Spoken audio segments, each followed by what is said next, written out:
I went to my best friend's wedding reception for the open bar and a free steak dinner. But what I got was front row seats to a Category 5 disaster. The MC was sweating bullets on stage, his smile frozen in a rictus of panic. Below, the guests were whispering, a low buzz of gossip that grew louder by the second. At the head table, the parents of the bride and groom looked like they'd seen a ghost. For the sake of two families I know my whole life, I did something stupid. Fueled by a healthy dose of whiskey and a surge of misplaced loyalty, I stood up and walked toward the stage. "You won't marry her?" I grabbed the microphone. "Fine, I will." I thought it was just an act, a crazy, desperate play to save face. It wasn't until later that night, staring at the bride, my new wife, looking like a goddess who had accidentally wandered in my mortal world, that the cold, hard reality hit me. I hadn't just saved the day. I had actually gotten myself married. It's a train wreck. A total train wreck. The groom, Leo Hayes, he bolted. What? Who'd he run off with? He's supposed to be marrying Scarlett Sterling today. Who else? Trevor Knight, the heir to Apex Corp. Rumor is Knight offered him a vice president position if he walked. I was at the bar, shooting the breeze with a few of the guys I grew up with, when the flood of whispers became a roar. Each word was a needle prick in my ear. My name is Ethan Vance. Today was supposed to be the happiest day of my best friend Leo's life. I set down my glass and scanned the room. We were in the Grand Storia's top-floor ballroom. Crystal chandeliers dripped from the ceiling like frozen fireworks, and 100 tables of the city's elite were packed into the space. It should have been the wedding of the year. Instead, it was a circus. The MC tapped the microphone, his voice trembling. "Ladies and gentlemen, please a little patience. Our groom, he seems to be stuck in some traffic. He'll be here any moment." Nobody was buying that line of crap. The jeers and gossip from the guests grew louder. The Sterlings are going to be a laughingstock, jilted at the altar. You can't buy that kind of humiliation. Seriously. And Scarlett Sterling, isn't she supposed to be the ice queen of New Haven City? All that beauty, and she still gets dumped for a job title. You gotta hand it to Leo, though. The guy's got balls of steel to cross the Sterlings for a shot at the big leagues. My eyes locked on the head table. Leo's parents were slumped in their chairs, their faces pale, lips trembling. They were speechless. On the other side, the bride's mother, Eleanor Sterling, was shaking with rage, her finger pointed at Leo's father. Her voice was a shrill dagger. "Is this how your family does things? You've dragged my daughter's name through the mud. If you don't give me an explanation today, I swear this isn't over." Scarlett's father, Robert Sterling, a man who radiated power even when seated, was stone-faced. His knuckles were white where he gripped the tablecloth, his jaw tight as he fought to contain his fury. And then there was Scarlett, the woman at the center of the storm, standing alone at the side of the stage in her pristine white wedding dress. She looked like a flawless ice sculpture, with skin as white as snow and features so perfect they didn't seem real. But her eyes, which should have been sparkling with joy, were as vacant and cold as a frozen lake. She just stood there, letting the tidal wave of pity, scorn, and morbid curiosity wash over her.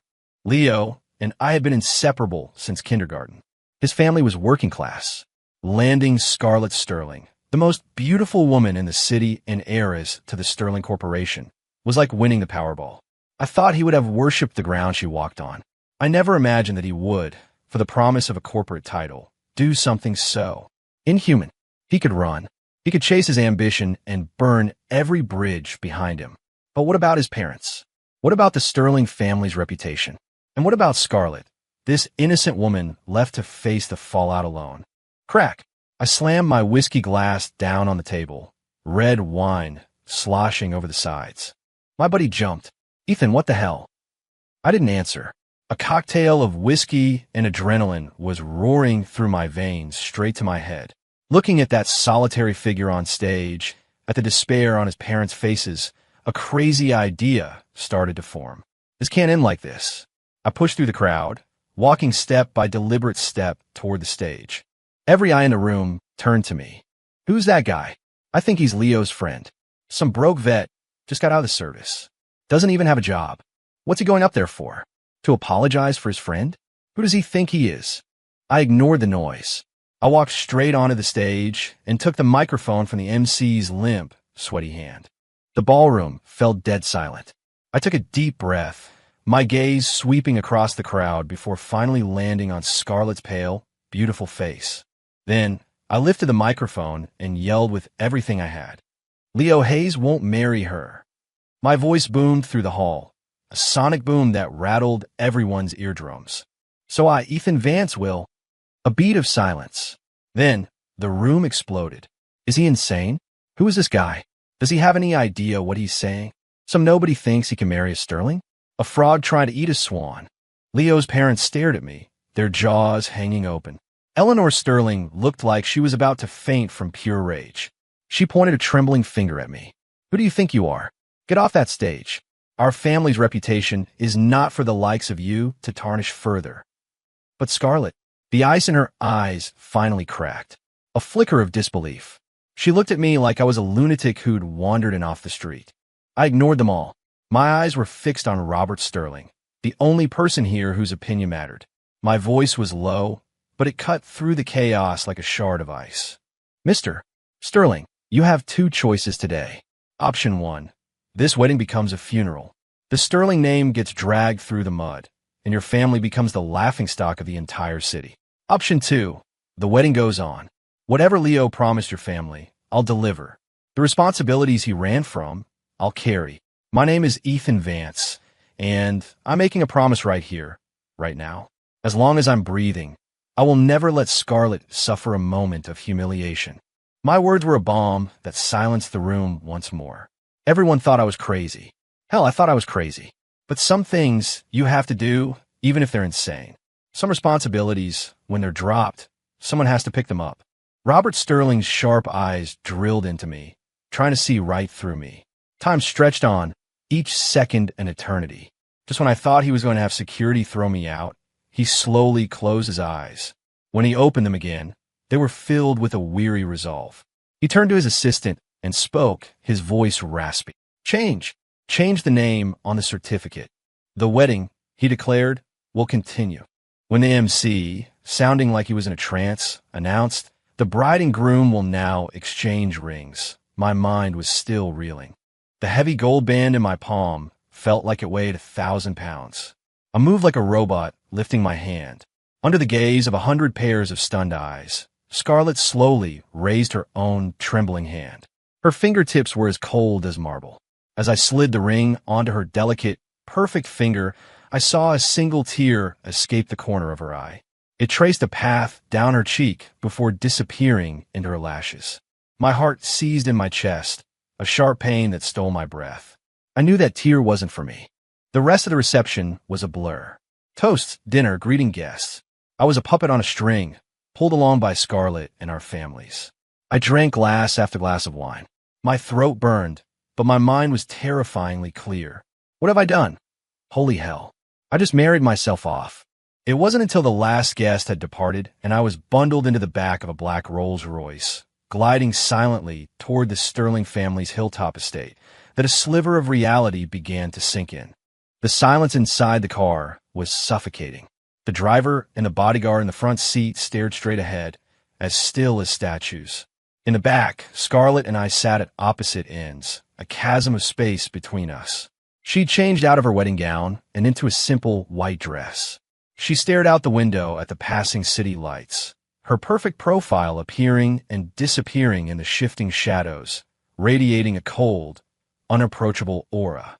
She hadn't said a single word to me, hadn't even looked at me. I opened my mouth, wanted to say something. Today was a mess, I'm sorry, or we can get this annulled as soon as the dust settles, but the words died in my throat. What was the point? In front of the entire city's elite, I, Ethan Vance, had become the Sterling's son-in-law. Real dignity isn't measured by the size of your wallet. It's measured by the strength of your spine. I'd chosen to stand up straight today, and now I had to bear the weight of that choice. The car passed through ornate iron gates into a brilliantly lit private estate, stopping before the main villa. A butler was already waiting, opening the door with a respectful bow. Welcome home, Miss Sterling, Mr. Vance. The name Mr. Vance made my foot slip, and I nearly stumbled. Scarlett acted as if she hadn't heard, gliding inside without a word. I braced myself and followed.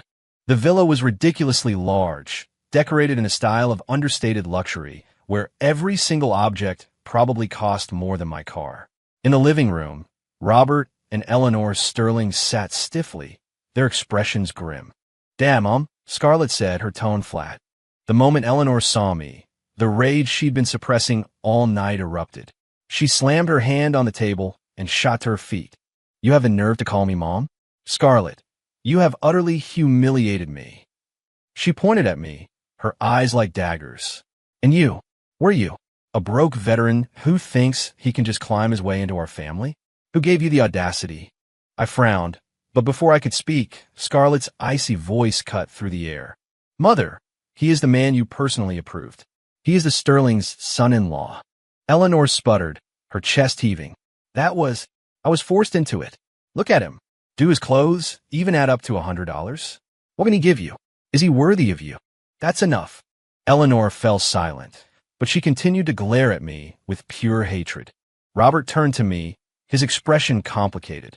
"Ethan, I know what you did today was to save both our families from total humiliation. The Sterling family is in your debt for that." His tone shifted. "However, your marriage to Scarlett is not a game. From this day forward, you are a Sterling son-in-law. Your every word and action reflects on this family." He retrieved a folder from under the coffee table and pushed it toward me. "This is your post-nuptial agreement with Scarlett. Take a look. To put it simply, your marriage will last for 1 year. Within this year, you are legally husband and wife, but in name only." I picked up the document and scanned it. There were a lot of clauses, but it boiled down to a few key points. Publicly, we were to act like a loving couple to protect the Sterling family's image. During the marriage, neither party was to interfere in the other's private life. As the one marrying in, I would receive a monthly allowance of $10,000, but was forbidden from any involvement in the Sterling Corporation. After 1 year, we would divorce amicably.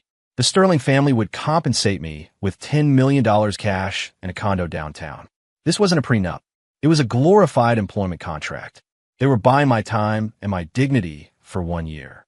Eleanor sneered from the side. $10 million. That's more than your kind will make in a lifetime. Sign it. Don't push your luck." I put the document down. I didn't look at her.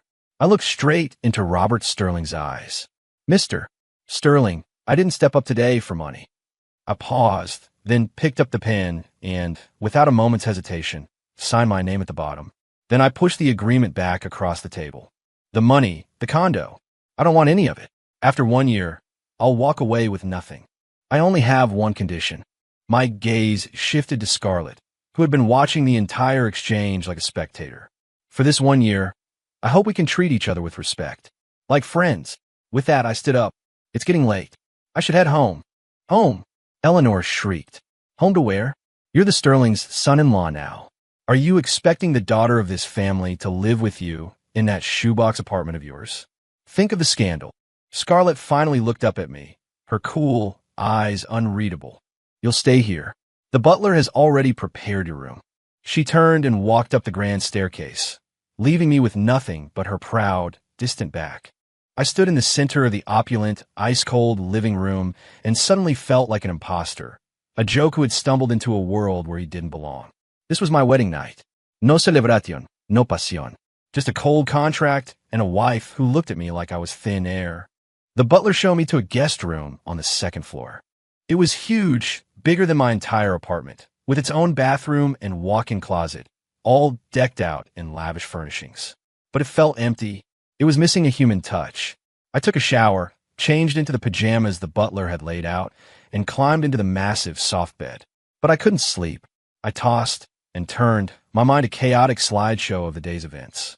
Leo's betrayal, Scarlett's tear, the guest's ridicule, Eleanor's venom. I sighed and picked up my phone from the nightstand.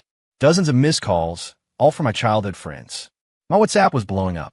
A group chat named The Last Bachelors had over 999 unread messages. "Ethan, you legend. Rage for the beauty. Dude, did you really marry Scarlett Sterling? When can we buy you a drink and meet the new missus? Vance, Leo is a son of a bitch. I'm gonna go smash his windows tomorrow." I managed a bitter smile and typed back, "Don't do anything stupid. Everyone get some sleep." I turned off the phone and rubbed my throbbing temples. In the span of a few hours, I'd gone from a regular veteran to the live-in son-in-law of the wealthiest family in the city. It was a bigger rush than any firefight I'd ever been in. The night passed in silence. The next morning, my internal clock woke me up on the dot. A habit from the service I couldn't shake. I got dressed, putting on the same cheap jeans and t-shirt I'd worn yesterday, and went downstairs. In the enormous dining room, a long table was laden with a breakfast spread fit for royalty, a mix of everything you could possibly imagine. Robert Sterling sat at the head of the table, reading the Wall Street Journal. Eleanor was sipping a green smoothie. Scarlett was staring at a tablet, displaying a dizzying array of stock market data, a cup of black coffee in her hand. The three of them ate in a strange, oppressive silence. My arrival shattered it. Eleanor looked up, her gaze raking over me like I was something she'd scraped off her shoe. "Oomph, acting like you own the place already," she said, her voice dripping with sarcasm. "Who gave you permission to come down here? Don't you know this family has standards?" I stopped in my tracks. Robert lowered his paper, frowning. "Eleanor, that's enough. Enough."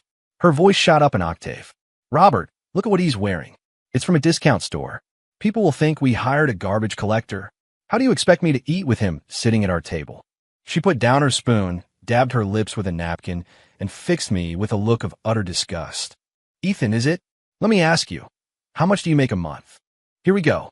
I just got out of the service," I said calmly. "I haven't found a full-time job yet. I'm delivering for DoorDash right now. It brings in about $5,000 or $6,000 a month." $5,000 or $6,000. Eleanor burst out laughing as if I'd told the funniest joke in the world. "Haha, 5,000. Do you have any idea how much this smoothie costs? Your entire month's salary wouldn't even cover my breakfast." Her smile vanished, replaced by an icy, cruel glare. "I don't care what kind of insane stunt you pulled yesterday, or what Robert thinks. Now that you're in my house, you'll follow my rules." She pointed to a small, isolated corner of the room. "From now on, you'll eat over there, with the staff." This wasn't just an insult. It was a direct assault on my dignity. My fists clenched at my sides. After leaving the army, all I wanted was a quiet life. But that didn't mean I'd let someone walk all over me. Just as I was about to respond, Scarlett, who had been silent the entire time, spoke up. "Mother." Her voice was still cold, but held a new, unyielding edge. "He's my husband." Eleanor froze. Scarlett put down her coffee cup and looked up, her icy gaze meeting her mother's. "I don't care what any of us think of him privately, but in public and in this house, he is Scarlett Sterling's husband. In name, he is the son-in-law of this family. If we don't even respect him, how do you expect anyone else to look at the Sterlings?" She paused, her voice growing colder. "Today you make him eat with the staff. What's the headline tomorrow? Scarlett Sterling's husband starving, fights butler for scraps." You. Eleanor was so choked with anger she couldn't speak, her face turning shades of red and white. Scarlett ignored her and turned to me. She uttered a single word. "Seat." I met her gaze for a second before sitting down in the chair opposite her. The butler immediately appeared and set a place for me. Eleanor was shaking with rage. She threw her spoon into her bowl with a loud clatter. "Fine, fine. Scarlett, you've really grown wings, haven't you? Defying your own mother for an outsider." She shot to her feet and pointed at my face. "You just wait. 1 year. After 1 year, I want to see you and your pathetic $5,000 salary get thrown out of this house like a dog." She stormed upstairs. The three of us were left in the vast, silent dining room. The atmosphere was painfully awkward. Robert Sterling sighed. "Ethan, don't take it to heart. Your aunt. That's just her way." I gave a tight smile and said nothing. Did I take it to heart? Yes, but not because of Eleanor's insults. It was because of what Scarlett had said. She wasn't defending me. She was defending herself. She was defending the Sterling family's image. In her eyes, Ethan Vance was probably just a tool, a useful one for now, a living, breathing shield for her family's shame. The rest of breakfast tasted like cardboard. After we finished, Scarlett picked up a set of car keys. "I'll drive you to work." I was taken aback. "You don't have to. I could take the bus." I said, "I'll drive you." Her tone left no room for argument. "For the next year, I'm responsible for your transportation. I don't want to see a headline tomorrow that reads, 'Sterling Corporation heiress's husband squeezes on a public bus.'" What could I say to that? I followed her out of the villa. A red Ferrari was parked by the curb, its sleek body gleaming in the morning sun. Scarlett slipped into the driver's seat, and I got in beside her. The engine roared to life, and we sped away from the estate. Watching the opulent mansions recede in the rearview mirror, I felt a strange mix of emotions. So this was the world of the rich. A world where even marriage and dignity had a price tag, bound by contracts and rules. Scarlett dropped me off at the entrance to my rundown apartment complex. "Get out," she said curtly. "My scooter is still upstairs," I explained. She didn't speak, just looked at me.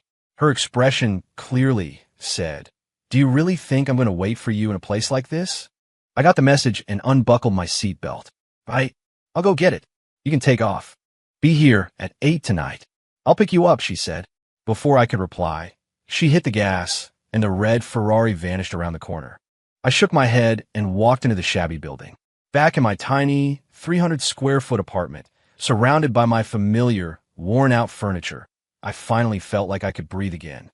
It was small and old, but it felt alive. It wasn't a cold, gilded cage like the Sterling estate. I changed into my DoorDash uniform, grabbed my electric scooter, and started my day. Ding. "You have a new order, ding. The customer is waiting. Please deliver as soon as possible." My phone buzzed nonstop as I weaved through the streets and alleys of New Haven City. Sweat soaked through the back of my shirt, but for the first time in 24 hours, I felt grounded. At the end of the day, a man has to stand on his own 2 feet. As dusk fell, I had just completed my last delivery when an unknown number called me. I answered. A voice I never wanted to hear again came through the speaker. "Ethan, it's me." "Thou." My hand tightened around the phone. His voice was slick with a false, wheedling charm. "Bro, about yesterday. Yesterday was my bad. Where are you? Let me buy you dinner. Apologize properly." Apologize? My knuckles turned white. If sorry was enough, what were fists for? A cold smirk touched my lips. "Dinner's not necessary. I'm afraid I'd end up smashing the plate over your pathetic face." "Come on, man. Don't be like that." Leo sounded desperate. "I know you're pissed, but just let me explain. I had my reasons. It was Trevor Knight from Apex Corp. He personally headhunted me. I did it for my future." Trevor Knight? The name rang a bell. New Haven's most notorious trust fund brat. A guy who acted like he owned the world because his father did. "So for your future, you left your parents, the Sterlings, and Scarlett. You left them all at the altar to be humiliated." My voice was ice. I didn't have a choice." His tone shifted, becoming self-righteous. "Ethan, you were just a grunt. You don't get it. This is how the world works. You have to climb. The Sterlings look impressive, but they're old news compared to Apex Corp. I'm Trevor's right-hand man now, a vice president at Apex." His voice was dripping with smug satisfaction. "I'm calling to give you a chance. Divorce Scarlett and give her back to me. For old time's sake, I can even get Trevor to give you a job as a security guard. How about it? $100,000 a year.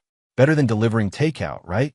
His shamelessness was so profound, it was almost comical. This world was truly absurd. The betrayer felt no remorse. Instead, he saw himself as a king, magnanimously offering scraps to a peasant. "Leo," I said, my voice dangerously low, "listen carefully. First, Scarlett is my wife now. She has nothing to do with you. Second, wipe that disgusting smirk off your face and don't ever call me again. And third," my voice dropped to a deadly whisper, "if I ever hear you speak about her like that again, I will personally tear your tongue out." I hung up, staring at my phone's dark screen. A cold resolve settled in my gut. I wasn't going to let this go. I wouldn't let a snake like that slither away and thrive. At 8 o'clock sharp, I was waiting outside my apartment complex. The flashy red Ferrari pulled up right on time. After I got in, Scarlett didn't start the car. She handed me a sleek, designer shopping bag. "Change." I opened it. Inside was a perfectly tailored Armani suit, complete with a shirt, leather shoes, and a tie. "What's this for?" I asked. "There's a charity auction tonight. You're coming with me," she said, starting the engine. Again with the orders. I was annoyed, but I changed in the back seat anyway. When I sat back down in the passenger seat, Scarlett glanced over at me. A flicker of surprise, quickly hidden, crossed her icy features. My frame was forged on the front lines, a classic V-shape that made any clothes look good. This expensive suit, however, amplified the quiet intensity one carried. making me look sharp and dangerous. "It's acceptable," she said flatly, turning her attention back to the road.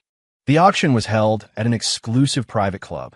The guest list was a who's who of New Haven City. As I walked into the glittering hall with Scarlett on my arm, we immediately became the center of attention. The men's eyes were glued to Scarlett, filled with awe and desire. The women's eyes were on me, filled with curiosity and condescension. "So that's the Sterling's new live-in son-in-law. He cleans up well, I'll give him that. What good is a pretty face if he's just a freeloader? I heard he was a DoorDash driver. Such a waste. Scarlett Sterling is a prize, and she's ended up with a nobody." I ignored the whispers.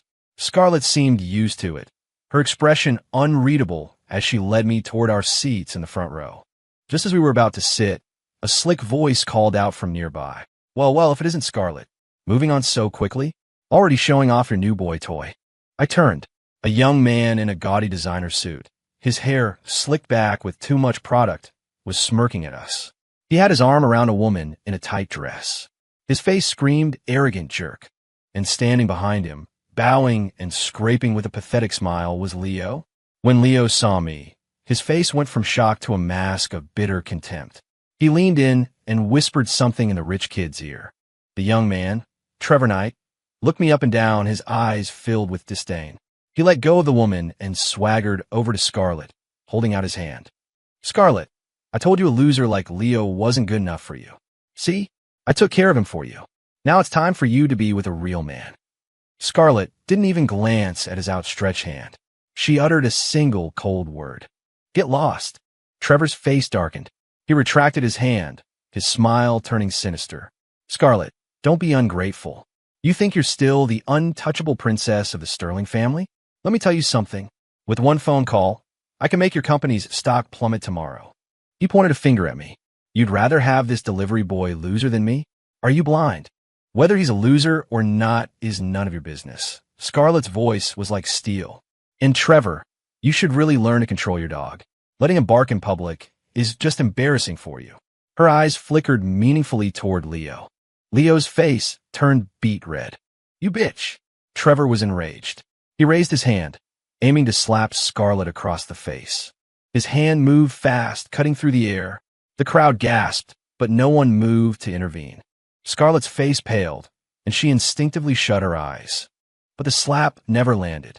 A hand, strong as an iron clamp, caught Trevor's wrist in midair. "My hand. You dare touch my wife." I stared at Trevor, my voice low and laced with a chilling menace that seemed to drop the temperature in the room. My grip tightened, and Trevor's face contorted in pain. "Who the hell are you? Let go."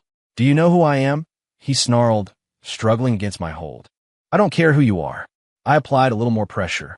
Crack! A sharp, sickening snap echoed in the sudden silence. "Ahawk!" Trevor let out a scream like a slaughtered pig, his face twisting in agony as a waterfall of cold sweat poured down his forehead. His two bodyguards saw what happened and charged at me, roaring. They were big-eyes professionals by the look of them. The guests scrambled backward, not wanting to get caught in the crossfire. Scarlett grabbed the sleeve of my jacket, her eyes wide with alarm. I didn't even look back. I just spoke one cold word. Pathetic. As the first bodyguard reached me, I moved, a blur of motion. I delivered a single, lightning-fast kick to his chest.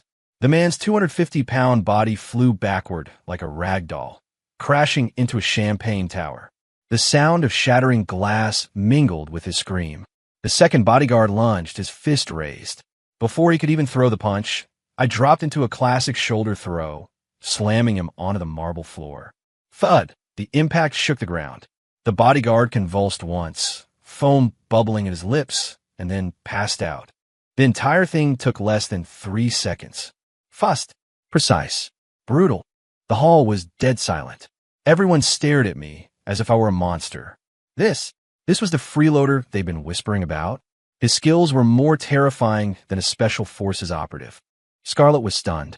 She looked up at my broad back, and for the first time, her icy eyes held an emotion other than shock. Leo was so terrified he collapsed onto the floor, a dark stain spreading across the front of his pants. He looked at me with a primal fear, as if seeing me for the first time. He'd known I was a veteran, but he never knew I could do that.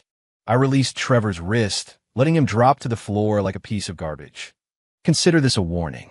I looked down at him, my eyes as cold as a grave. Next time, it won't be your wrist. It'll be your neck. Then, without another glance, I took Scarlett's hand, she was still in a daze, and led her to our seats through a sea of awestruck faces. The auction resumed, but no one was paying attention to the items on stage. They kept stealing glances at me, their eyes filled with a new mixture of fear, curiosity, and respect. Trevor, supported by a terrified Leo, scrambled out of the hall. As he left, he shot me a look of pure hatred that promised revenge. I wasn't concerned. A bully who only knew how to throw his weight around was less than an ant to me. Scarlett sat beside me, silent. I could see she wanted to ask something, but she kept it to herself. The way she looked at me had changed, though. I was no longer just a tool. I was a puzzle she couldn't solve. Halfway through the auction, the final item was brought to the stage. Ladies and gentlemen, our final piece tonight is an extremely rare, century-old wild ginseng root, harvested from the Appalachian Mountains. Its medicinal value is off the charts. The bidding will start at $500,000. My eyes narrowed. Robert Sterling, my new father-in-law, had a chronic heart condition from years of overwork. This root could be a literal lifesaver for him. Scarlett clearly had the same thought. She immediately raised her paddle. 600,000, 700,000. A portly businessman across the room countered. 800,000. The price climbed steadily, quickly reaching $2 million. This was far beyond the root's actual market value.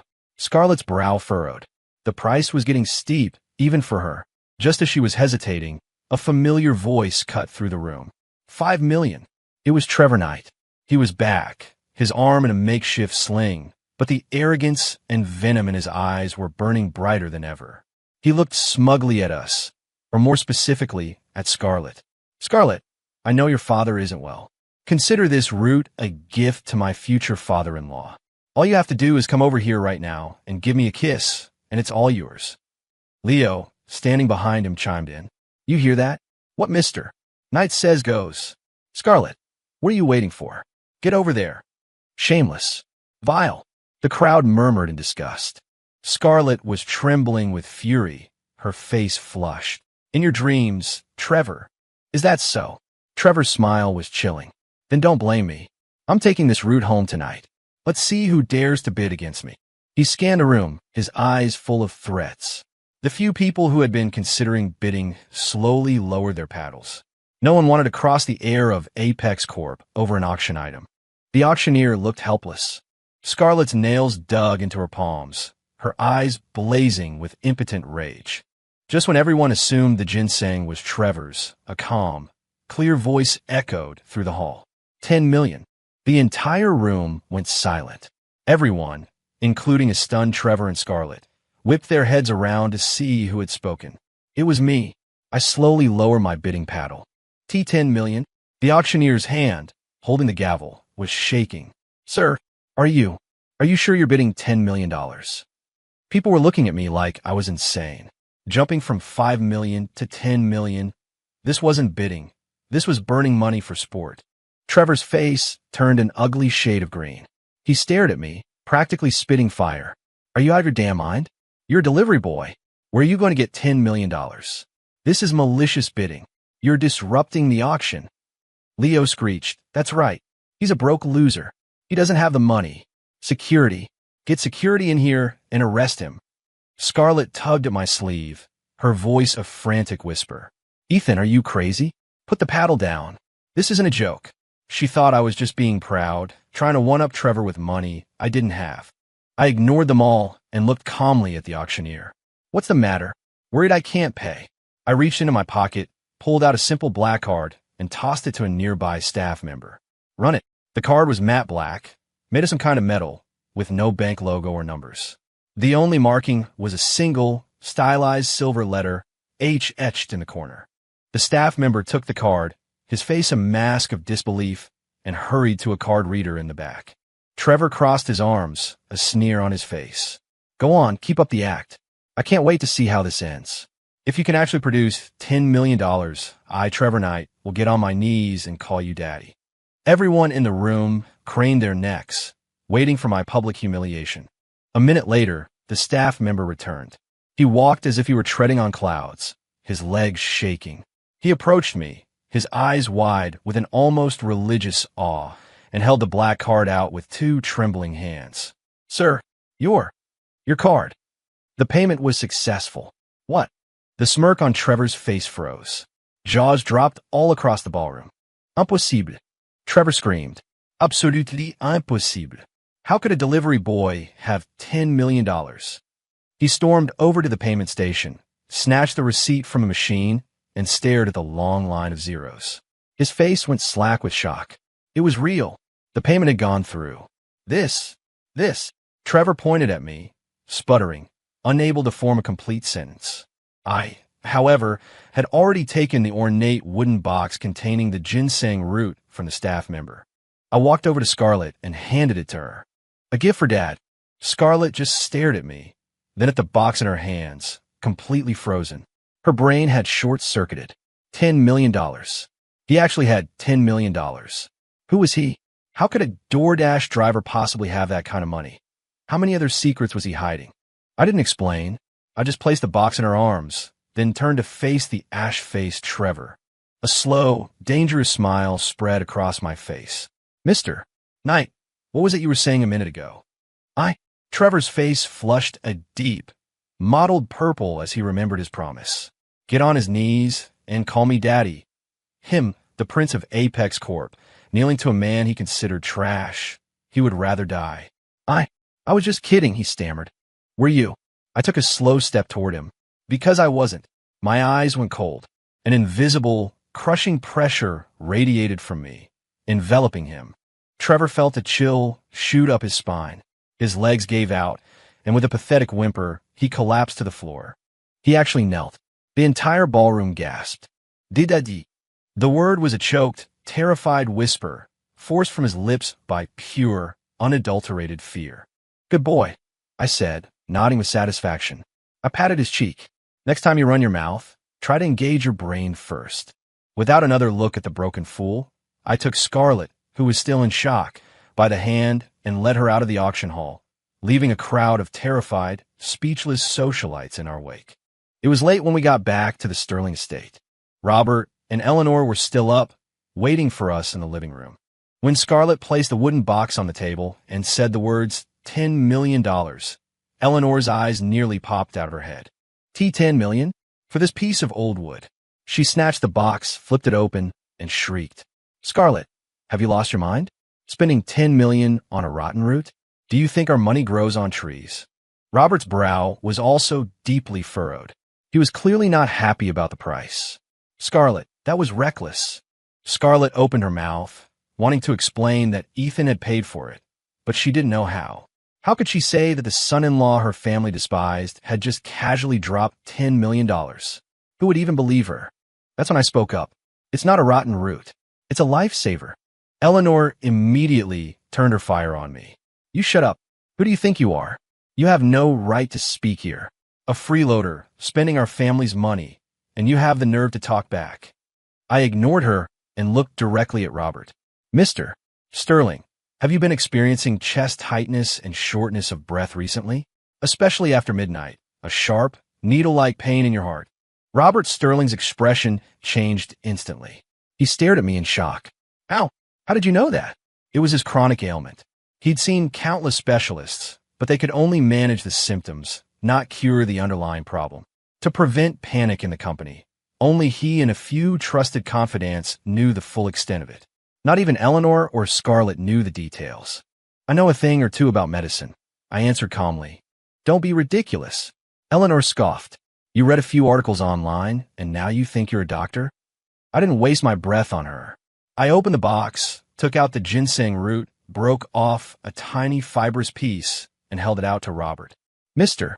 Sterling, trust me just this once. Hold this under your tongue. Within an hour, your symptoms will improve dramatically." Robert looked at me, his eyes full of doubt. Scarlett stepped in. "Dad, don't eat that. Let's wait for the family doctor to get here." I smiled. "By the time a doctor gets here, it might be too late. Mr. Sterling, the blood clot in your system could block an artery at any moment. Tonight is a critical point. If you make it through, you'll be fine. If you don't, I didn't need to finish. The implication was clear. The color drained from Robert's face. He stared at me, then at the piece of root in my hand. Finally, with a grimace, he took it and placed it in his mouth. A faint, earthy fragrance and a slightly bitter taste filled his mouth. Eleanor was pacing anxiously. Robert, you're crazy. You just going to eat what he gives you? What if it's poison? The minutes ticked by. After about half an hour, Robert's pale complexion began to regain its color. A healthy, rosy flush spread across his cheeks. He let out a long, deep breath, his face breaking into a look of utter disbelief and joy. The tightness. It's gone. The pain in my chest is gone. I feel warm all over. I feel incredible. He stood up, stretched his arms and legs, and felt a lightness he hadn't experienced in years. Eleanor and Scarlett were speechless. It actually worked? Could it be that this loser actually knew medicine? The way Robert Sterling looked at me changed completely. The initial resignation and scrutiny were replaced by shock, curiosity, and even a hint of awe. Ethan, who are you? I just smiled faintly. Just a veteran who knows a little bit about first aid and herbal remedies. That explanation clearly didn't satisfy him. A little first aid could take down 2 professional bodyguards in 3 seconds. A little herbalism could diagnose his secret illness at a glance and practically cure it with a tiny piece of a root and that mysterious black car that could handle a $10 million charge without blinking. This young man was wrapped in layers of mystery, impossible to see through. But Robert Sterling was a shrewd man. He knew what to ask and what not to. He gave me a long, deep look and said, with sincere gravity, Ethan, thank you. For today, the Sterling family is once again in your debt.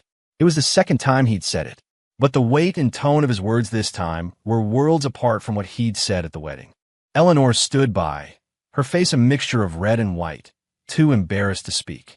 The proof was right in front of her. Her gaze, though still tinged with disdain, now held a new emotion, fear. Scarlett's expression was even more complex. She looked at me as if she were seeing me for the first time. This man, dressed in cheap, casual clothes, carried himself with an aura of complete control. Just how many secrets was he hiding? The night passed without another word. The next morning, I changed back into my DoorDash uniform, ready to head out for my shift. As I reached the door, Scarlett called out to me. Wait! She held out a bank card. This has $10 million in it. You shouldn't have to pay for the ginseng root. I looked at the card, then at her. I didn't take it. I told you it was a gift for Dad. That's not the point, she insisted. Our agreement is very clear. I don't want any financial entanglements between us outside of the contract. Always back to the contract. This woman and her damn rules. A flicker of irritation went through me, but I knew her personality. I took the card from her hand. Fine, I'll take the money. But not now. When we get divorced in a year, you can give me this card along with the rest of your settlement. I pushed the card back in her hand. Scarlett was completely thrown by that move. I didn't give her a chance to argue. I got on my electric scooter and rode off. Watching my retreating back, Scarlett clutched the bank card, and a smile she wasn't even aware of touched her lips. This man was always full of surprises. I hadn't gotten far from the Sterling estate when, at a secluded bend in the road, several black vans screeched to a halt, boxing me in from the front and back. The doors slid open and 20 men armed with steel pipes and machetes jumped out, surrounding me. Leading them was Trevor Knight, a fresh cast on his arm. Beside him, smirking with malice, was Leo. Ethan, we meet again, Trevor sneered, a cigarette dangling from his lips. You were pretty tough yesterday, weren't you? Let's see who's tougher today. You, or the blades of my 20 brothers. Leo chimed in. You're dead, you loser. You messed with Mr. Knight, and now you're going to pay. Get on your knees and beg. Maybe he'll leave your body in one piece. I sat on my scooter, my expression blank as I looked at them. Trevor, I believe I warned you yesterday. Warn me. Trevor laughed hysterically. Who the hell are you to warn me? Let me tell you something. In New Haven City, what I say goes. If I want someone dead, they don't live to see the sunrise. He dropped his cigarette, grinding it out with his heel. His eyes turned savage. Get him. Break his arms and legs. I'll take care of any consequences. At his command, the 20 thugs charged, screaming, their weapons raised. The air crackled with violence. I sighed and dismounted my scooter. I didn't want trouble. After I left the service, all I wanted was to live a quiet, normal life. But there are always flies that insist on buzzing in your face. And if they won't go away, you have no choice but to swat them. I once defended this country's borders. My hands have been stained with the blood of our enemies. On the international blacklists, they gave me a name, Hades. And when Hades gets angry, people die. The instant the first thug's steel pipe began its descent toward my head, I moved. My body blurred, vanishing from where I stood. A split second later, I was behind him. My elbow struck the back of his neck with lightning speed. Crack! The man collapsed without a sound. Then, I moved through them like a wolf in a sheep pen. It wasn't a fight, it was a slaughter. I didn't use any fancy moves. Just the simple, direct, and lethal techniques they teach you when survival is the only goal. Every strike was met with the sound of breaking bones and agonized screams. Elbow strikes, knee jabs, chokeholds, joint locks. Less than a minute later, it was over. The ground was littered with bodies. 20 men, writhing and groaning on the pavement. Not a single one was standing. The alley reeked of blood. Trevor and Leo were frozen, their faces masks of pure terror. They stared at the man standing in the middle of the carnage, without a single drop of blood on him, and felt a chill so deep it froze their souls. It was like watching a demon crawl out of hell. A monster. Leo's teeth chattered, and his pants were wet again. I walked toward them, one slow step at a time. In the quiet alley, my footsteps sounded like the drumbeat of death, each one hammering against their hearts. "D, don't come any closer." Trevor scrambled backward, falling on his ass and trying to crab walk away in a panic. "Scared now?" I stood over him, my eyes devoid of any emotion. "It's too late." I raised my foot and, without hesitation, stomped down on his right leg. Crunch. Ah! Trevor's scream was inhuman, a sound of pure agony that tore through the morning air. His right leg was bent at a sickening, unnatural angle, the white of his bone piercing through his pants. My leg, he shrieked, clutching it as he writhed on the ground. I ignored him and turned to the pale, trembling Leo. Leo dropped to his knees with a thud and started banging his head on the pavement, begging for his life. Ethan, I was wrong. I'm not human. I'm an animal. Please, for the sake of our friendship, everything we grew up with, please let me go.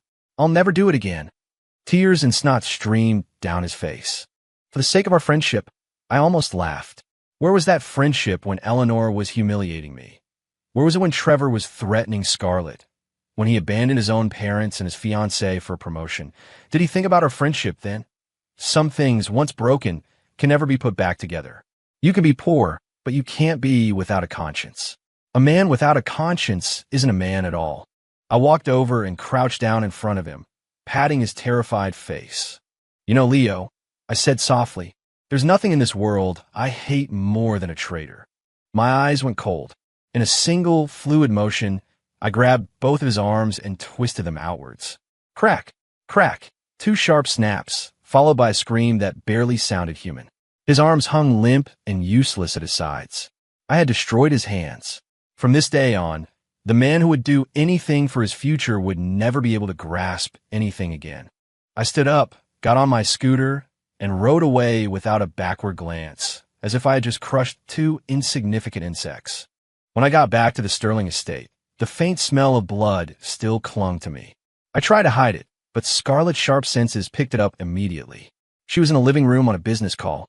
When she saw me, she ended the call and walked over, her perfect brow furrowed. "Did you get into a fight?" "No," I lied without blinking. "Crashed into a butcher's stall on a delivery." The excuse was so bad, I almost laughed at myself. Scarlett clearly didn't believe me. She circled me like a wary cat. "You'd better not cause any trouble for me," she warned. "Don't forget who you are now. You represent the Sterling family. Always the family's image." I was tired of it. I walked past her and headed upstairs. "Where are you going?" "To take a shower. I smell like a butcher shop. Wouldn't want to offend the great Miss Sterling," I said without looking back. Behind me, Scarlett stared at my back and stamped her foot in frustration. This man was getting more and more out of control. When I came back downstairs, showered and changed, Scarlett was gone. The butler informed me she had left for the office. Fine by me. It saved us from another awkward encounter. I was about to go back to my room when Robert Sterling called out to me. He invited me into his study. "A10, seat." His tone was even more respectful than the day before. He poured me a glass of what looked like very expensive single malt scotch. "Try this. Top shelf." I took a sip. "Good stuff." "Ethan," Robert said, getting straight to the point. "I know you're not an ordinary person. I want to ask about your past. I just want to talk to you about Scarlett." I set down my glass and listened. That girl, she's been tough her whole life. Her mother was very strict with her, showed her almost no affection. Her only goal was to mold her into the perfect heiress. Because of that, Scarlett uses coldness as armor. But deep down, she wants warmth more than anyone. Robert sighed, his eyes filled with a father's love and regret. Leo's betrayal hit her hard. She doesn't talk about it, but I know she's hurting. What you did at the wedding, while reckless, truly saved her and our family. I hope, over this next year, you can be good to her. I'm not asking you to fall in love with her, but at least as a friend, could you just look out for her? He took a check from his desk drawer and pushed it toward me. I know you're not in this for the money, but please accept this as a small token of a father's gratitude. The pin is Scarlett's birthday. I glanced at the check. The number had a lot of zeros. $100 million. He wasn't playing around. I pushed the check back. "Mr. Sterling, I told you, I don't want your money, but I will promise you this. For this 1 year, I will do everything in my power to protect her and make sure no one ever hurts her again." It was a promise, not just to Robert Sterling, but to myself. Since I had taken a groom's place, I would play the part of a husband to the very end. Leaving the study, my thoughts were tangled. I was starting to feel sorry for Scarlett, a princess raised in a gilded cage, who seemed to have everything, but was starved of the one thing that mattered most: love. That night, Scarlett came home very late. She looked exhausted, her beautiful face etched with fatigue. She seemed surprised to find me waiting for her in the living room. "You're still up." "Waiting for you," I said simply. She paused, then her cold mask slipped back into place. "Why? I don't need anyone to wait for me." "Have you eaten?" I asked. "Not hungry." I stood up and went into the kitchen. A few minutes later, I came out with a steaming bowl of tomato soup and a perfectly grilled cheese sandwich and placed it in front of her. "Eat. You've had a long day." The golden, toasted bread, the rich red of the soup, and the comforting aroma filled the air. It was the meal I used to make for myself on long nights back at the base. Scarlett stared at the simple, unpretentious meal, stunned. In her entire life, no one besides a paid chef had ever cooked a meal for her. A strange emotion welled up inside her, a mix of sour and sweet, with a gentle, spreading warmth. Her eyes started to get misty. "What are you staring at?" Worried I poisoned it. I teased. She snapped out of it and shot me a glare, but she picked up the spoon and took a small, hesitant bite. She ate slowly, gracefully, as if savoring a gourmet dish. She finished the entire bowl, even using the sandwich to wipe up the last drops of soup. "Thank you," she said softly, setting the bowl down. "Don't mention it." In that moment, the atmosphere between us shifted. The wall of ice that had stood between us seemed to have thawed, just a little. Just then, Scarlett's phone rang. She answered it, and after listening for a few seconds, her face changed dramatically. "What?" "Trevor Knight sent people to shut down our construction site, and they injured our workers." She shot to her feet, her voice sharp with anger and worry. "Okay, I understand. I'm on my way." She hung up, grabbed her car keys, and started for the door. I grabbed her arm. "I'm coming with you." "No." She tried to pull away. "This is company business. Stay out of it. You think you can solve this alone?" I looked her in the eyes, my gaze steady and unyielding. "Or are you planning to let Trevor humiliate you again, just like at the auction?" Scarlett froze. I let go of her arm. "Let's go," I said calmly. "Your problem is my problem." She looked at me, her lips parted as if to argue, but in the end, she said nothing. She just nodded, accepting my presence. When we arrived at the construction site on the outskirts of the city, the place was in chaos. Dozens of thugs armed with bats and pipes were blocking the main gate, preventing anyone from entering or leaving. Several foremen were lying on the ground, beaten and bloody, and Trevor Knight was sitting in a large armchair, his cast-bound leg propped up, a cigar in his mouth, looking over the scene with arrogant satisfaction. When he saw Scarlett's car, he broke into a nasty grin. "Scarlett, you finally made it. I was starting to think you were going to hide." He gestured to the construction site behind him. "I've decided I want this project. Be smart and hand over the contract. Otherwise, I'll make sure the Sterling Corporation never has another peaceful day." Scarlett was shaking with rage. "You're despicable, Trevor. Despicable?" He roared with laughter. "Business is war. All's fair. Here's the deal. Either you give me the land, or you spend the night with me. Your choice." His crude words sent his thugs into a chorus of jeering laughter. The color drained from Scarlett's face. Just then, I stepped out of the car. When Trevor saw me, his smile vanished, replaced by a look of pure, undiluted terror and hatred. It's you," he stammered, pointing a trembling finger at me. "WH, what are you doing here?" I ignored him and walked over to the injured workers, crouching down to check their injuries. Thankfully, nothing was life-threatening. I stood up, my gaze sweeping over the jeering thugs before finally landing on Trevor's face. "Yesterday, I believe I broke your right leg." My voice was quiet, but it sent a chill down Trevor's spine. "Are you hoping I break your left one today, too?" My words were like a bucket of ice water, extinguishing his fiery arrogance. His face twitched uncontrollably as the memory of yesterday's agonizing pain flooded back. The thugs behind him instinctively took a step back. My reputation preceded me. The story of one man taking down 20 of them was already the stuff of legend in their circles. This guy wasn't human. He was a demon. But Trevor's fear was quickly overcome by his deep-seated rage and humiliation. He slammed his hand on the armrest of his chair. "Don't get cocky, Ethan. This is my turf. I brought over 100 men today. You think you can fight 100 guys by yourself?" As if on cue, hordes of men poured out from the surrounding warehouses and shadows, completely surrounding us. Every single one of them was armed and looked ready for a war. Scarlett's face went white. She instinctively moved closer to me, her voice trembling. "Ethan, we should call the police." "The police?" Trevor howled with laughter. "Scarlett, you're so naive. You think the cops are going to get involved in this? Let me tell you, even if they show up, they'll just politely invite me for a cup of coffee." He jabbed a thumb at his own chest. "Because my dad is Damian Knight, the chairman of Apex Corp., a man who has this entire city in his pocket. In New Haven, the Knight family is the law." His voice boomed with absolute power and confidence. The thugs puffed out their chests, as if his family's power was their own personal armor. Scarlett's heart sank.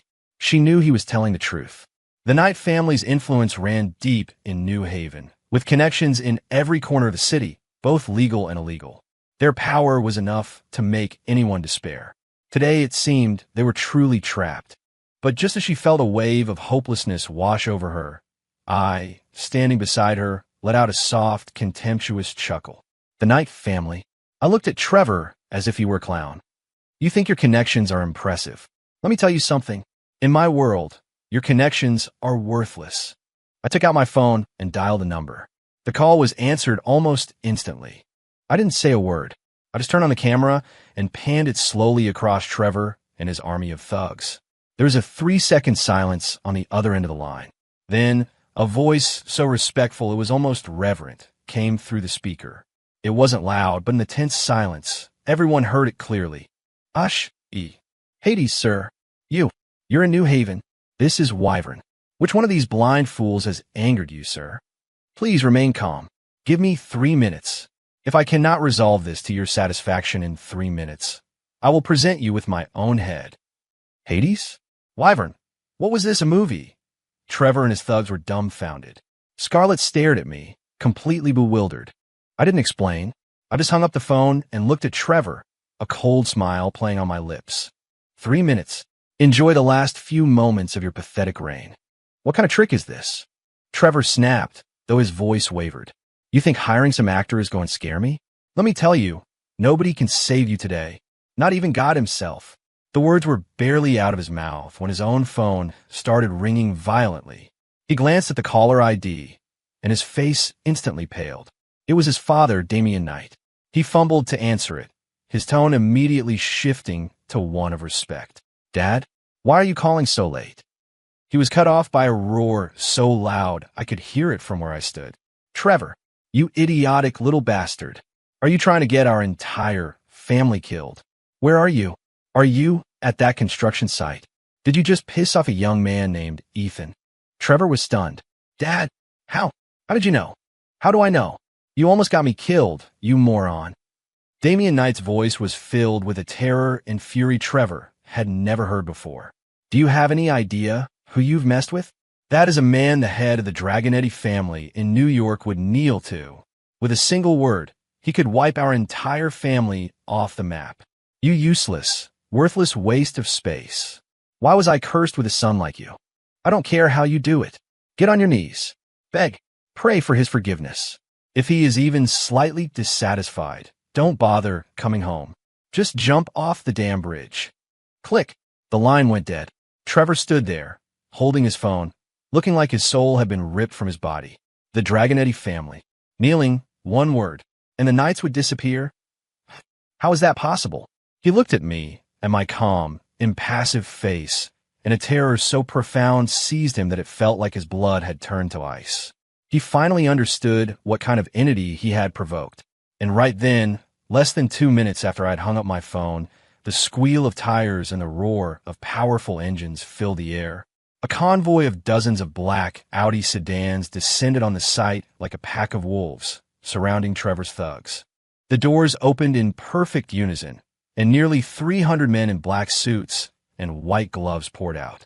They moved with the disciplined precision of a military unit, each one radiating an aura of cold, lethal competence that was more intimidating than any special forces team. Leading them was a powerfully built man with a hard, chiseled face. The moment he stepped out of his car, he saw me. And then, to the absolute shock of everyone present, this imposing, powerful man dropped to one knee, placed his right fist over his heart, and bowed his head. Wyvern, reporting, Sir, I apologize for my delay. Please forgive me, Lord Hades. Behind him, the 300 men in black suits dropped to one knee in a single, fluid motion. Their voices thundered as one. Please forgive us, Lord Hades. In that instant, the world seemed to stop. Trevor was catatonic. His 100-plus thugs were so terrified that the sound of their weapons clattering to the ground was the only sound in the night. Scarlet was completely frozen, her hand covering her mouth, her beautiful eyes filled with a shock so profound it was almost painful. Hades, Wyvern, what kind of world had she stumbled into? And her husband, in name Ethan Vance, what kind of terrifying power did he command? I didn't look at Wyvern. My eyes remained fixed on the ashen-faced Trevor. Now, I said calmly, do you still think your connections are so impressive? Trevor was shaking like a leaf in a hurricane. He opened his mouth, but no sound came out. Fear had him in a chokehold. Wyvern followed my gaze and immediately understood. He shot to his feet, his eyes like daggers, and a crushing wave of pressure washed over Trevor. You're the blind fool who dared to offend Lord Hades. Wyvern's voice was like thunder. He began to walk toward Trevor. Trevor scrambled backward, then fell to his knees and began slamming his forehead into the dirt, sobbing. I was wrong. I was wrong. Please spare me. Lord Hades, have mercy. He finally understood what his father had meant by a godlike figure. Compared to the scene before him, his family's power was a pathetic joke. Mercy. Wyvern reached him, kicked him onto his back, and planted a heavy boot on his chest. His eyes were devoid of warmth. For offending Lord Hades, the only price is death. He pulled a gleaming combat knife from his belt. No, don't kill me. Trevor shrieked, the front of his pants darkening. Just as Wyvern was about to strike, I spoke. Wyvern. Wyvern froze, immediately sheathing his knife and turning to me. Sir, your orders. Break one leg and one arm, I said calmly, and tell his father, Damian Knight, to be at the Sterling estate tomorrow morning with 50% of Apex Corp's shares to make a personal apology. Yes, sir, Wyvern replied without hesitation. He turned, and with brutal efficiency, stomped on Trevor's left leg and slashed his right arm. Ah! Trevor's scream echoed through the night before his eyes rolled back in his head, and he passed out from the pain. Wyvern's gaze then fell upon the 100 kneeling thugs. They all began to beg for their lives. Please, sir, have mercy. Trevor made us do it. We'll never do it again, we swear. Wyvern looked to me for guidance. Sir, these men, each one breaks one of their own arms. Then they can leave, I said, my voice flat. I have never shown mercy to my enemies. It was a gruesome bargain, but they took it. The sounds of screams and snapping bones filled the air for a moment, a sickening symphony of retribution. Scarlet watched the brutal scene, her face pale, but she didn't look away. And deep inside, beneath the shock, a new feeling was taking root, a profound sense of safety. As long as this man was by her side, it felt like the sky could fall, and she would be fine. Soon, the area was clear. Wyvern returned to my side, his head bowed. Sir, are there any other orders? Clean this place up, I said, gesturing to the mess and the unconscious Trevor. And investigate Leo Hayes. I want him to pay for what he's done. Understood, sir. Wyvern immediately began directing his men, cleaning the site with practiced, professional efficiency. I took Scarlet, who was still in a daze, back to the car. Let's go home. Inside the car, Scarlet started the engine but didn't drive. She was silent for a long time before she finally asked the question that was consuming her. Who are you? Her voice held a faint tremor. I looked at her. Her beautiful eyes were a swirling vortex of shock, curiosity, confusion, and a little bit of fear. I sighed. I knew I couldn't hide it from her forever. My name is Ethan Vance. I have another name. Hades. I am the founder and commander of this nation's most secret special operations unit, Aegis. Wyvern was one of my lieutenants. Every word was a thunderclap, shaking the very foundations of her world. Aegis. Even as a civilian, she'd heard whispers, rumors of a shadow organization that operated above the law, dealing with threats the public never knew existed, protecting the country from the darkness. Its members were the best of the best, possessing skills beyond mortal comprehension. And Ethan was their commander. It was more unbelievable than a fairy tale. She searched my face, looking for any sign that I was joking. There was none. My eyes were calm and deep, like a star-filled night sky. She knew, with a certainty that chilled her to the bone, that I was telling the truth. Suddenly, everything made sense. The black card, the seemingly magical medical knowledge, the terrifying combat skills. It all clicked into place. She fell silent. The atmosphere in the car shifted.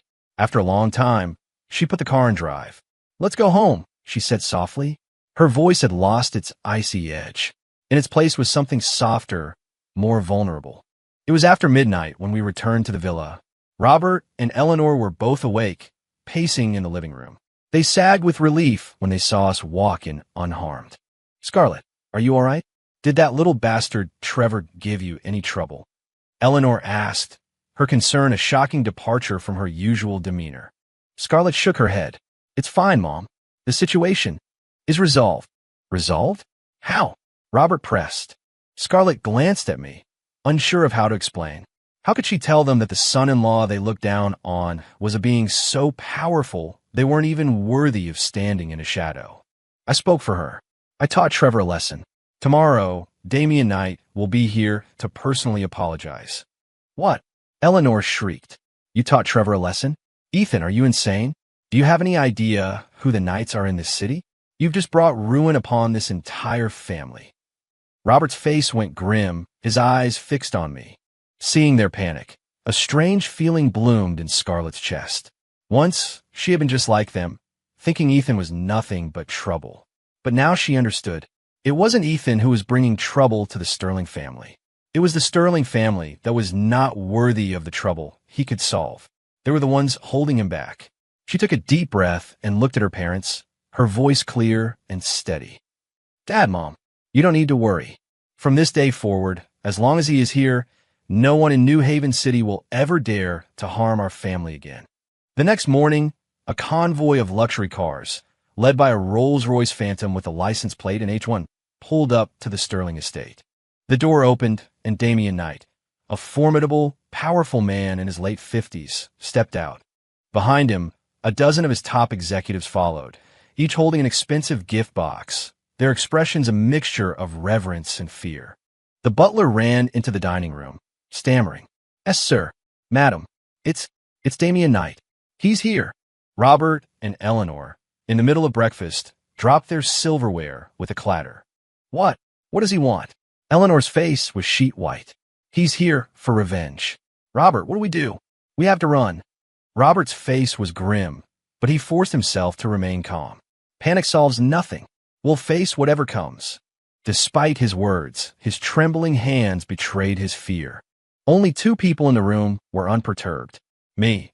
I continued to eat my oatmeal as if nothing was happening. And Scarlett. She glanced at me, and a sense of calm settled over her. Soon, Damien Knight and his entourage entered the villa. His eyes swept the room, and when they landed on me, sitting calmly at the breakfast table, he froze. A deep, primal fear flashed across his face. He took a deep breath, ignored Robert, who had stood to greet him, and walked directly to me. Then, to the utter shock of everyone in the room, he bowed deeply from the waist, a full 90 degrees. Mr.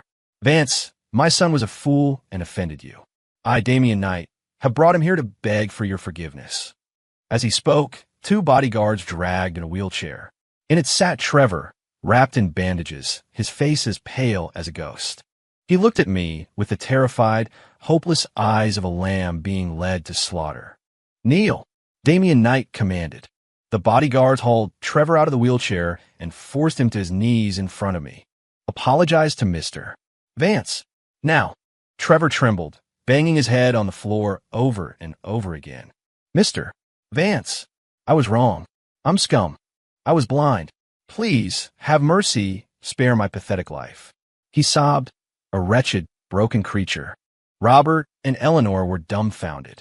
Their minds simply couldn't process what they were seeing. The Damien Knight, the undisputed king of New Haven City, was here, forcing his son to kneel and beg for forgiveness. Had the world gone mad? Eleanor pinched herself hard. The sharp pain confirmed she wasn't dreaming. She looked at the young man who was calmly finishing his oatmeal, the man she had called a loser and a freeloader. And for the first time, she felt true terror. Damien Knight ignored their shock. He took a file from one of his executives and presented it to me with both hands. Mr. Vance, this is a 50% share transfer agreement for Apex Corp. I've already signed it. From this day forward, you are the majority shareholder. We've also brought a few humble gifts as a token of our sincerity. He waved his hand, and his executives opened the gift boxes. A limited edition Patek Philippe watch, a diamond necklace the size of a bird's egg, an original masterpiece of classical art, the keys to a penthouse on Fifth Avenue. Each item was priceless. Eleanor's eyes were wide, her breathing ragged. Any one of those gifts was worth more than her family's entire yearly profit, and they were all being offered to the loser she despised. I put down my spoon and wiped my mouth with a napkin. I didn't even look at the gifts. I took the share agreement, glanced at it, and then casually handed it to Scarlett. Here, from now on, any business between Sterling and Apex is your call. Scarlett numbly took the document, which was worth billions of dollars, feeling like she was in a dream. I stood up and faced Damien Knight. I'll accept your apology. You can take your son and leave. Damien Knight looked as if he'd been granted a presidential pardon. Thank you, Mr. Vance. Thank you. However, my voice turned to ice. I expect this to be the last time. If I ever hear about your son throwing his weight around again. I left the threat hanging in the air. My cold stare said the rest. Damien Knight shuddered. Mr. Vance, you have my word. I'll break his other leg and lock him in the house for the rest of his life. With that, he and his entourage scurried away like beaten dogs.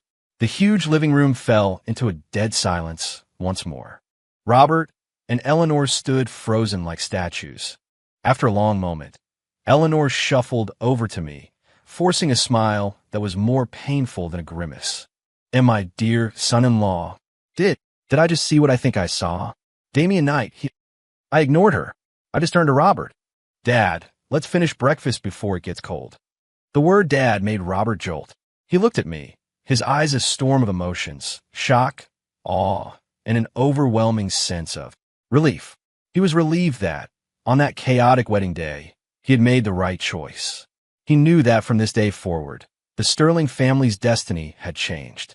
And the one who had changed it all was the man standing before him. The son-in-law he had once thought was just an ordinary, broke veteran.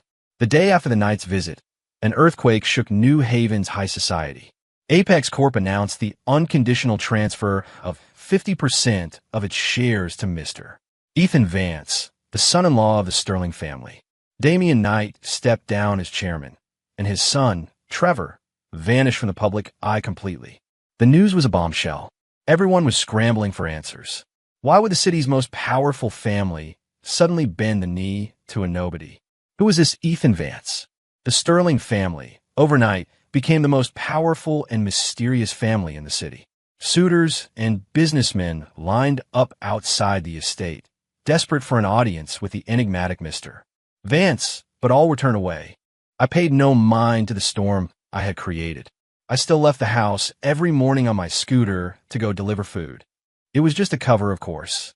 My days were spent at a secure location, managing the affairs of Aegis. Scarlett, meanwhile, became the busiest person I knew.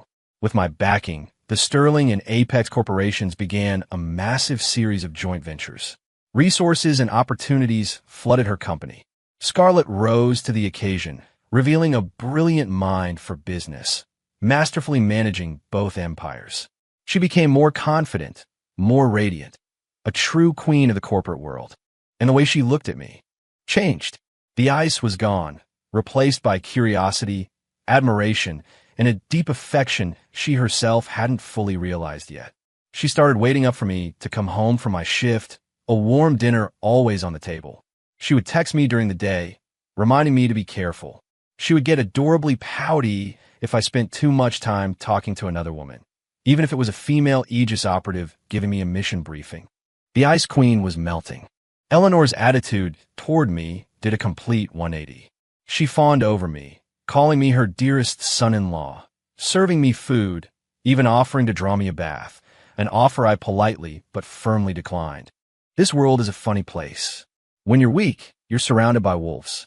When you're strong, everyone wants to be your friend. As for Leo, Wyvern was efficient. He found out what had really happened. After running from the wedding, Leo never got his VP position. Trevor had used him like a toy, and when he got bored, he had his thugs break Leo's legs and dump him in an alley. Wyvern's men found him there. He was quietly admitted to a long-term psychiatric care facility.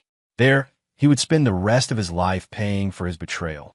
When I told Scarlett, she was silent for a long time. Then she said, softly, he got what he deserved. And with that, Leo's name was never spoken between us again. Time flew by. Soon, our one-year contract was coming to an end.